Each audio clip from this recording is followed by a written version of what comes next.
USG Philippe Lazzarini, UNRWA, Commissioner General, welcome to Al-Arabiya, sir. My pleasure to be here. Thank you, sir. There's a high level today being held at the United Nations on UNRWA, and chaired by Jordan. What do you hope to come out from this conference? This is an annual meeting organized usually in the margin of the high-level week of the GA. It's a time to take stock of the support the agency is getting from member states, but it's also a time to look at its financial situation. As you know, it is currently dire, and we need a mobilization of the member states in order to keep UNRWA afloat and allow UNRWA to continue to deliver all its services to the Palestinian refugees across the region. How bad it is really? What we are seeking for is 200 million for the coming months. Now, I know that we will be able to process our salaries in September. This is thanks to the fact that the agency has put in place a very drastic austerity measure all around the year. But I will have to tell the member state today that if we are not receiving new, fresh money, the agency will have absolutely no other choice than to implement additional austerity measure. I'd like to move to a two-state solution conference which was held last Monday, and more countries have chosen to recognize the Palestinian state, as we all know. Many say the conference and the recognitions are symbolic, and that there is no future for the Palestinian independent state. Is the two-state solution still applicable? And most importantly, is it still feasible? We have to prove to the skeptic that it is more than a symbolic recognition. This recognition was overdue. We have now around 10 countries who decided to recognize the state of Palestine, adding to the already 140 member states. But I really hope that beyond the symbolism, that means that there is a genuine commitment from this country to invest in peace effort and to make the two-state solution a reality before it is too late. I'd like to move to Gaza. Massive atrocities and horrific scenarios are on all fronts. What options do you see for the international community to stop the atrocities being committed in the enclave?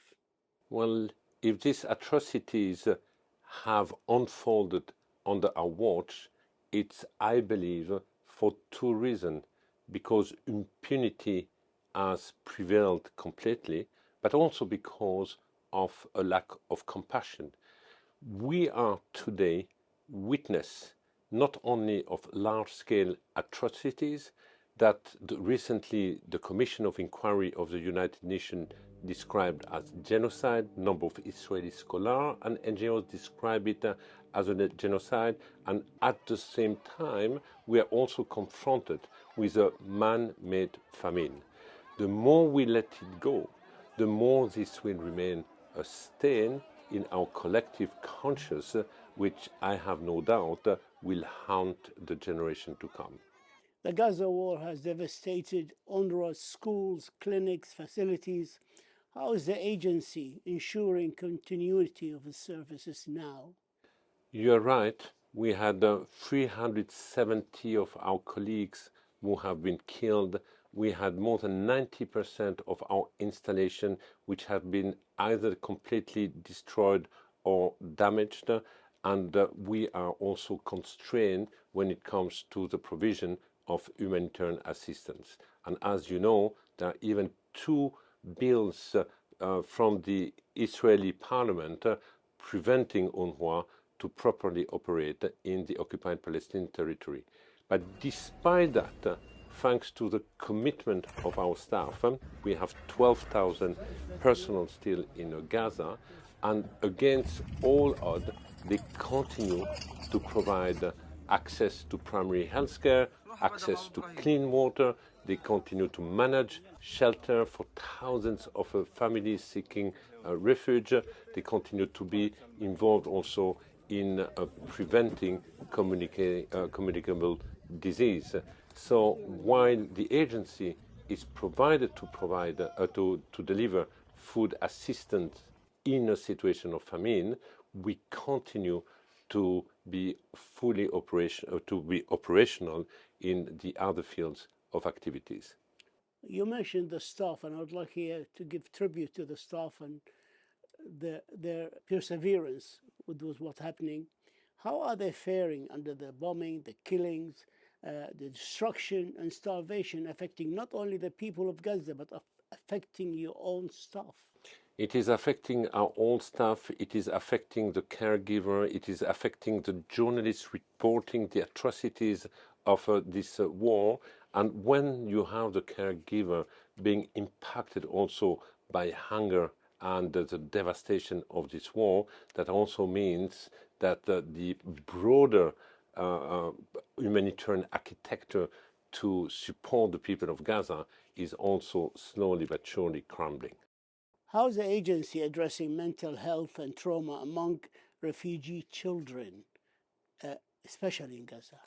Well, it's a difficult question. I will not pretend that we can provide a proper psychosocial support to the people in Gaza, because even those providing this support require similar support. But when it comes to the children, we have a number of remarkable individual initiatives of teachers or group of teachers trying to provide a safer space for the children and trying to provide in this absolutely abnormal environment some sense of normality few years a day. You have been warning about a possible famine in Gaza since 2024, and now we are there. Earlier this September, you said there's a risk we will get used to deliberate and manufactured famine, man-made famine. Can you elaborate more? Well, our warning has definitely fallen in deaf ears, because we were warning about the spreading of hunger, deepening of starvation, and we said famine is on the door.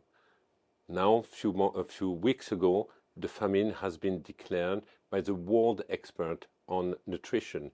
It's unbelievable.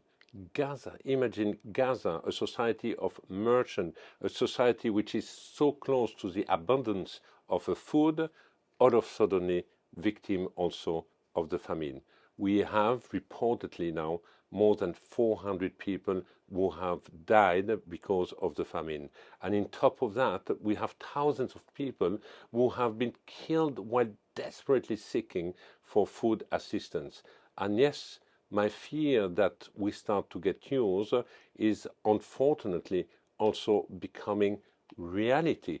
A famine being declared has for the time being triggered outrage and expression of condemnation, but it has not yet been translated into action, imposing a ceasefire and finally imposing access, humanitarian access to all the people in need. If it is a fabricated famine, it can be addressed through political will, and political will means we have to flood Gaza with assistance the same way we have done during the ceasefire in February and March. It's amazing how the world stands helpless watching people being starved.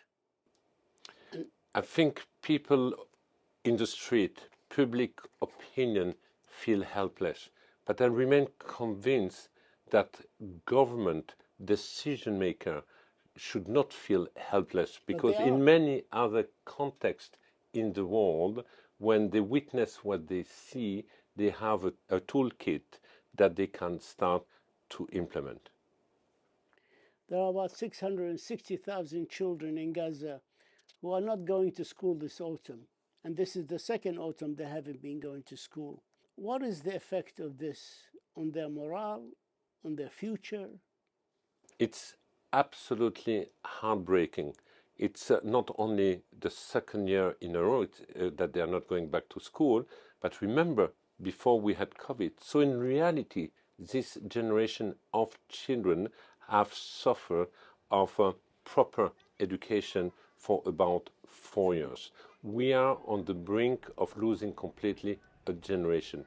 I remain convinced that if tomorrow we have a ceasefire, a top collective priority is to bring them back in an education environment. Because if we do not do this, that means the future will be nothing else than deep trauma, people living in the rubble. It can only fuel resentment and sow the seeds for more extremism, radicalism, and violence.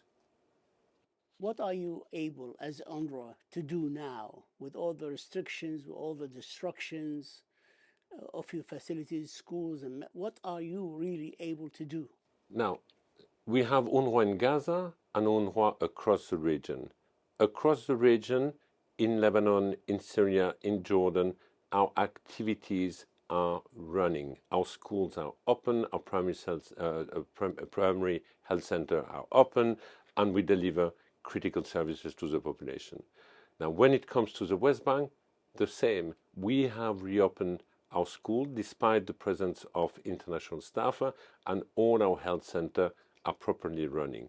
Gaza, obviously, schools have been completely destroyed. People are living in the rubble. The main concern on a daily basis is to find food or water. Everyone is in a survival mode in Gaza. Our colleagues, our staff are sharing, in fact, the same plight than the rest of the population.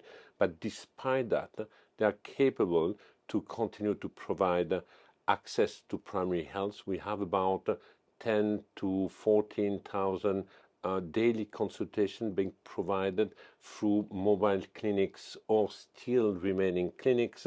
We are doing nutrition screening for the children. We are ensuring access to clean water. We have a team still dealing with waste management in order to prevent communicable disease, and we are also providing some psychosocial support in our shelter for the children.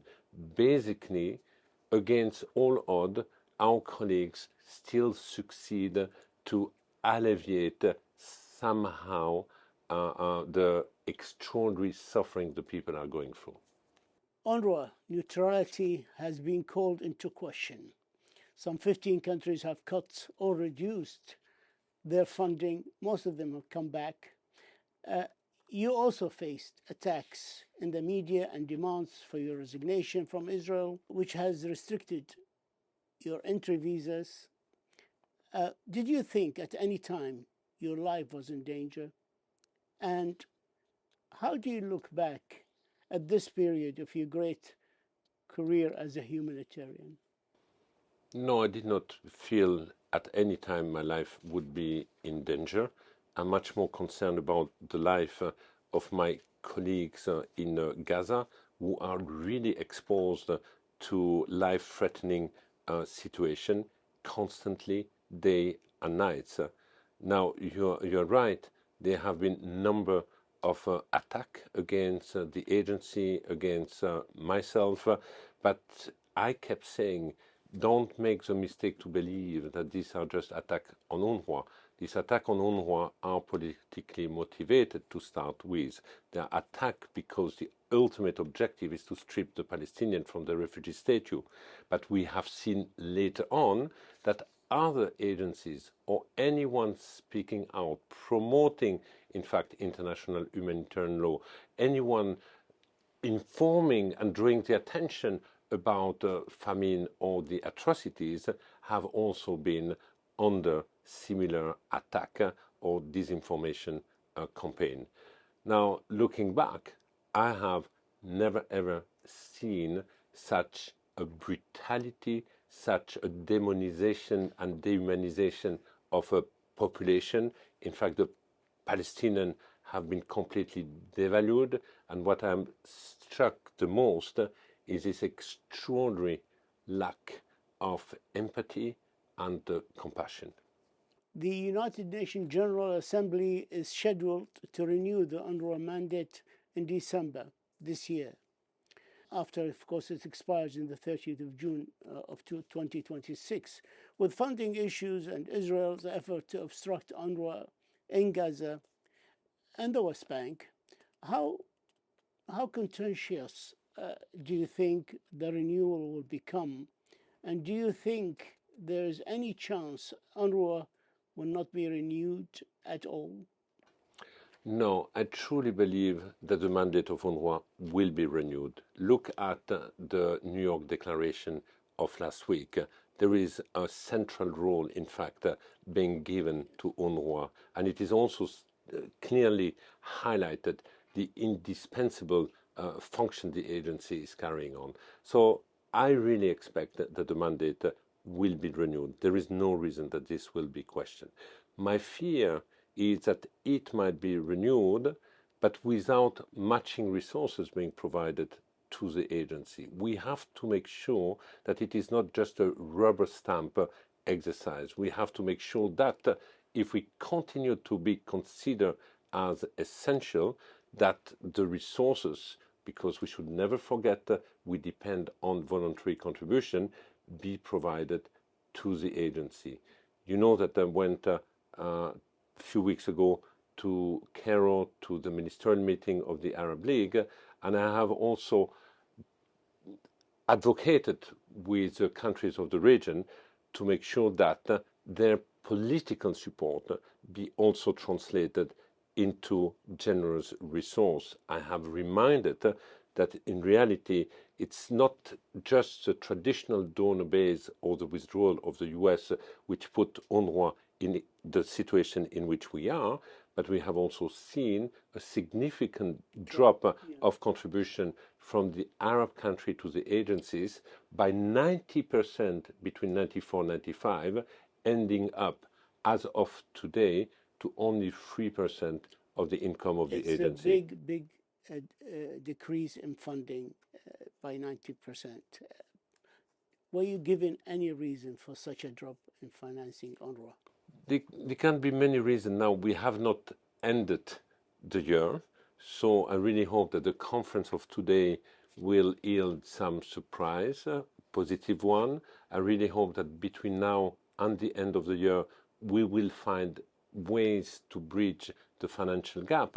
And I also truly believe, being part of all the discussion related to the global alliance of the two-state solution, that there is a common understanding and interest to keep the agency afloat, because if today there is a political path, the agency is an extraordinary asset. We can contribute a lot. We can contribute to build, for example, capacities and empower future Palestinian institutions. But for that, of course, we need a political path to kick off. You've announced in August that you will step down at the end of your term in March 2026. How do you reflect on UNRWA's legacy during one of the most turbulent times in Palestinian history? Well, I did not really say that I'm stepping down in August. I said I had 2 mandates until now, and that I'm not yet thinking about a 3rd mandate. It's not on my agenda for the time being. This is an issue I have not yet. You're not renewing your mandate? I've not yet discussed with the Secretary General, but indeed I had 2 mandates until now. It's a lot. It has been a very intense period in which I've been involved, and the third one has still not yet been discussed, and it's not yet on my agenda. Would it help if the GA advocate for putting a respectable budget for UNRWA to function in the future?